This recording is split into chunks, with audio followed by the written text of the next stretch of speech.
এটা হচ্ছে Rajasthali zigzag point, জিগজ্যাগে যাওয়ার রাস্তাটা। এটা সম্পূর্ণরূপে এখন নিষিদ্ধ। বাংলাদেশ সেনাবাহিনী এটা সম্পূর্ণরূপেই অফ করে দিছে সামনে নির্বাচন সেটা চিন্তা করে।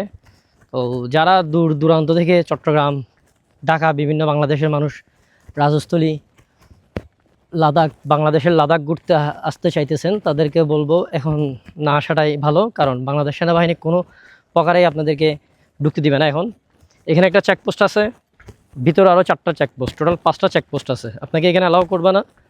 সেই ক্ষেত্রে আপনারা রাজস্থলী জিগজ্যাগ পয়েন্ট দেখতে না আসার চাইতে বান্দরবন, খাগড়াছড়ি, রাঙামাটি আরও অনেক সুন্দর ট্যুরিস্ট ক্যাম্প আছে, ওইখানে ঘুরে যেতে পারেন। এদিক দিয়ে না আসাটাই ভালো হবে, কারণ সম্পূর্ণরূপে রাজস্থলী জিগজ্যাগ পয়েন্ট বন্ধ।